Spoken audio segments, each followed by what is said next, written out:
আসসালামু আলাইকুম। বায়ান্নু ওয়ার্ল্ডের আন্তর্জাতিক আপডেটে স্বাগত। বিশ্বজুড়ে রাজনীতি যখন প্রতিনিয়ত নতুন নতুন মোড় নিচ্ছে, তখন মধ্যপ্রাচ্য যেন হয়ে উঠেছে এক উত্তপ্ত স্যান্ডবক্স। তুরস্কের প্রেসিডেন্ট রিসেপ তাইপ এরদোয়ানের হুঙ্কার আর ইসরায়েলের প্রধানমন্ত্রী বেনিয়ামিন নেতানিয়াহুর প্রতিক্রিয়া সেই উত্তেজনাকে আরও বহুগুণ বাড়িয়ে তুলেছে। অটোমান সাম্রাজ্যের পুনরুজ্জীবনের স্বপ্ন নিয়ে এগোচ্ছে তুরস্ক, আর ইসরায়েল এটিকে দেখছে নিজেদের অস্তিত্বের জন্য সরাসরি হুমকি হিসেবে। নেগেল কমিটির সাম্প্রতিক রিপোর্টে যা উঠে এসেছে তা এক কথায় রীতিমতো বিস্ফোরক। রিপোর্টে বলা হয়েছে, তুরস্কের অটোমান সাম্রাজ্যের উচ্চাকাঙ্ক্ষা এবং সিরিয়ার বিদ্রোহী গোষ্ঠীগুলোর প্রতি এরদোয়ানের মদত ইসরায়েলের নিরাপত্তার জন্য গুরুতর হুমকি সৃষ্টি করতে পারে। এই সম্ভাব্য সংঘাত শুধু মধ্যপ্রাচ্য নয়, বরং গোটা বিশ্বকে নতুন এক যুদ্ধের দিকে ঠেলে দিতে পারে। আজ আমরা জানব কিভাবে এরদোয়ানের নেতৃত্বে তুরস্ক অটোমান সাম্রাজ্যের পুনর্জাগরণে কাজ করছে এবং কেন ইসরায়েল এই উচ্চাকাঙ্ক্ষাকে ভয় পাচ্ছে। নেগেল কমিটির রিপোর্ট স্পষ্ট করে দিয়েছে, তুরস্কের উচ্চাকাঙ্ক্ষা শুধু আঞ্চলিক প্রভাব বিস্তারের মধ্যেই সীমাবদ্ধ নয়, বরং এটি এক ধরনের সামরিক পরিকল্পনার অংশ। ইসরায়েলি কর্মকর্তারা বলছেন, তুরস্ক যদি সিরিয়ার বিদ্রোহী গোষ্ঠীগুলোর মাধ্যমে আক্রমণ চালায়, তবে তা হবে ইরানের হুমকির থেকেও ভয়ানক। বিদ্রোহীদের মদত দেওয়ার ক্ষেত্রে তুরস্কের দীর্ঘদিনের কৌশল ইসরায়েলের জন্য সরাসরি নিরাপত্তাজনিত সংকট তৈরি করতে পারে। এই প্রেক্ষাপটে ইসরায়েল ইতোমধ্যেই তার প্রতিরক্ষা বাজেট বাড়ানোর পরিকল্পনা হাতে নিয়েছে। নতুন অস্ত্রের ক্রয়, সীমান্ত নিরাপত্তা জোরদার এবং বায়ু প্রতিরক্ষা ব্যবস্থা উন্নত করার জন্য সুপারিশ করা হয়েছে। কিন্তু প্রশ্ন হচ্ছে, এত কিছু করেও কি ইসরায়েল তুরস্কের মতো শক্তিশালী একটি দেশের মোকাবেলা করতে পারবে? এরদোয়ান তার উচ্চাকাঙ্ক্ষা নিয়ে বরাবরই খোলামেলা। সম্প্রতি এক বক্তৃতায় তিনি বলেছেন, তুরস্কের জন্য ইতিহাস একটি লক্ষ্য নির্ধারণ করেছে। আমাদের ভূখণ্ডকে 7,82,000 বর্গ কিলোমিটারের মধ্যে সীমাবদ্ধ রাখা যাবে না।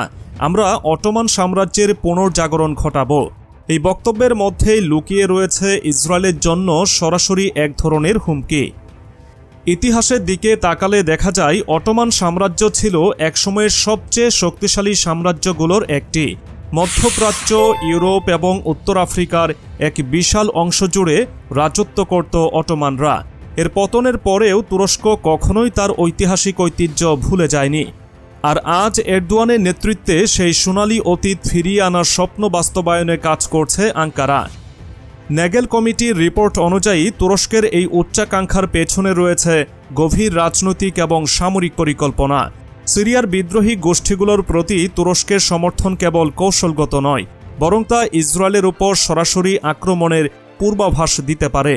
রিপোর্টে বলা হয়েছে, যদি সিরিয়ার বিদ্রোহী গোষ্ঠীগুলো তুরস্কের মদতে ইসরায়েলে হামলা চালায়, তবে তা হবে এক নজিরবিহীন বিপর্যয়। ইসরায়েলের প্রধানমন্ত্রী বেনিয়ামিন নেতানিয়াহু বলেছেন, ইরান দীর্ঘদিন ধরে আমাদের প্রধান শত্রু ছিল, কিন্তু এখন তুরস্কের মতো নতুন এক শক্তি আমাদের নিরাপত্তার জন্য বড় হুমকি হয়ে উঠেছে। আমরা যে কোনো পরিস্থিতির জন্য প্রস্তুত থাকতে চাই। নেগেল কমিটির রিপোর্টটি আমাদের জন্য একটি রুটম্যাপ তৈরি করেছে। কিন্তু এরদোয়ান কি এত সহজে তার পরিকল্পনা থেকে সরে আসবেন?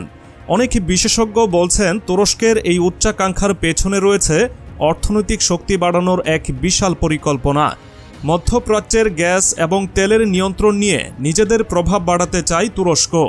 পাশাপাশি সিরিয়া এবং লেবাননের মতো দেশগুলোতে তুরস্কের বাড়তে থাকা প্রভাব ইসরায়েলের জন্য বড় ধরনের উদ্বেগের কারণ হয়ে দাঁড়িয়েছে।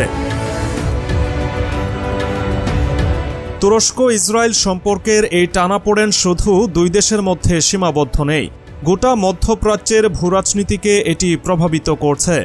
যুক্তরাষ্ট্র, রাশিয়া এবং চীন এই পরিস্থিতির উপর গভীর নজর রাখছে।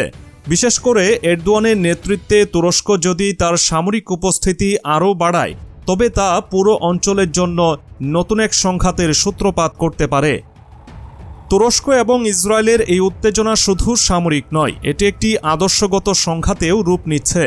একদিকে তুরস্কের প্রেসিডেন্ট রিসেপ তাইপ এরদোয়ান তার অটোমান সাম্রাজ্যের পুনর্জাগরণ এবং মুসলিম বিশ্বের নেতৃত্ব প্রতিষ্ঠার কথা বলছেন, অন্যদিকে ইসরায়েল সেই উচ্চাকাঙ্ক্ষাকে নিজের অস্তিত্বের জন্য চরম হুমকি হিসেবে দেখছে। বিশেষজ্ঞরা বলছেন এই দুই নেতার মধ্যে আদর্শগত ও রাজনৈতিক সংঘাতের ফলাফল শুধু মধ্যপ্রাচ্যের নয়, গোটা বিশ্বের উপর বিশাল প্রভাব ফেলতে পারে। নেগেল কমিটির রিপোর্টে যে উদ্বেগের কথা বলা হয়েছে তা সরাসরি বাস্তব হয়ে উঠতে পারে যদি তুরস্ক তার পরিকল্পনা বাস্তবায়নে আরও সক্রিয় হয়। সিরিয়ার বিদ্রোহী গোষ্ঠীগুলোকে মদত দেওয়ার পাশাপাশি তুরস্ক ইতিমধ্যে ফিলিস্তিনের হামাসের সঙ্গে ঘনিষ্ঠ সম্পর্ক গড়ে তুলেছে। এরদোয়ান প্রকাশ্যে ফিলিস্তিনিদের সমর্থন জানিয়ে বারবার ইসরায়েলের নীতির সমালোচনা করেছেন। এরপর আসে ফিলিস্তিনের প্রসঙ্গ। গাজা উপত্যকায় ইসরায়েলের চলমান আগ্রাসন সারা বিশ্বের মুসলিম দেশগুলোর মতো তুরস্ককেও ক্ষুব্ধ করেছে। ইসরায়েলি হামলায় যখন হাজার হাজার ফিলিস্তিনি নিহত হয়েছেন, তখন এরদোয়ান এই ঘটনা নিয়ে ইসরায়েলকে সন্ত্রাসী রাষ্ট্র হিসেবে উল্লেখ করেছেন। তিনি এমনকি ইসরায়েলের নেতাদের বিরুদ্ধে আন্তর্জাতিক অপরাধ আদালতে মানবতা বিরোধী অপরাধের অভিযোগ আনতে চাপ সৃষ্টি করছেন। ইসরায়েলের প্রধানমন্ত্রী নেতানিয়াহু এই অবস্থানকে তার দেশের জন্য একটি রাজনৈতিক যুদ্ধ হিসেবে অভিহিত করেছেন।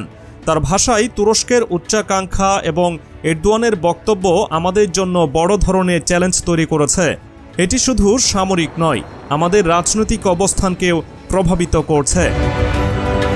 তবে শুধু ইসরায়েলি নয়, এরদোয়ানের এই উচ্চাকাঙ্ক্ষা পশ্চিমা শক্তিগুলোকেও ভাবিয়ে তুলেছে। যুক্তরাষ্ট্রের সঙ্গে তুরস্কের সম্পর্ক বহুদিন ধরেই টানাপোড়েনের মধ্যে রয়েছে। বিশেষ করে এরদোয়ানের নেতৃত্বে তুরস্ক রাশিয়ার সঙ্গে ঘনিষ্ঠ হওয়ায় নেটো ভেতর থেকে ভেঙে পড়ার আশঙ্কা দেখা দিয়েছে। আর এই অবস্থার সুযোগ নিতে পারে চীন, যারা ইতোমধ্যেই তুরস্কের সঙ্গে অর্থনৈতিক এবং কৌশলগত সম্পর্ক গড়ে তুলছে। বিশেষজ্ঞরা মনে করেন, তুরস্ক যদি তার সামরিক সক্ষমতা বাড়াতে থাকে এবং মধ্যপ্রাচ্যে তার প্রভাব আরও বিস্তৃত করে, তবে এটি গোটা অঞ্চলের জন্য এক ধরনের নতুন শক্তির ভারসাম্য তৈরি করবে। এই ভারসাম্য ইসরায়েলের জন্য হবে ভয়ঙ্কর, কারণ এটি শুধু সামরিক সংঘাতের ঝুঁকি নয়, বরং ইসরায়েলের আঞ্চলিক প্রভাবকেও দুর্বল করে দেবে।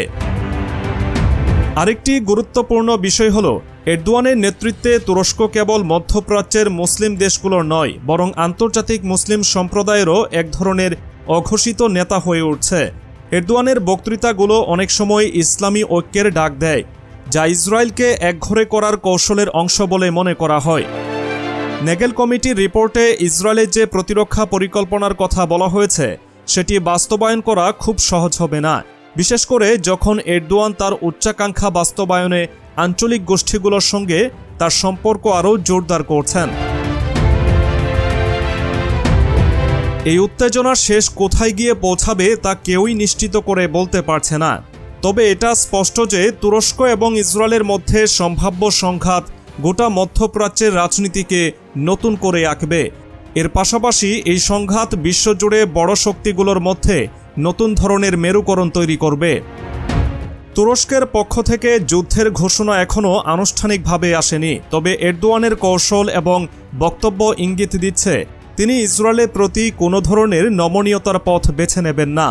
অন্যদিকে ইসরায়েলও যে কোনো চ্যালেঞ্জ মোকাবেলায় প্রস্তুত, সেটিও স্পষ্ট করে দিয়েছে।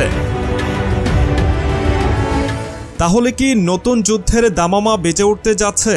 তুরস্ক কি সত্যিই তার পুরনো অটোমান সাম্রাজ্য পুনরুদ্ধারে সফল হবে? আর ইসরায়েল কি এই হুমকি সামাল দিতে পারবে?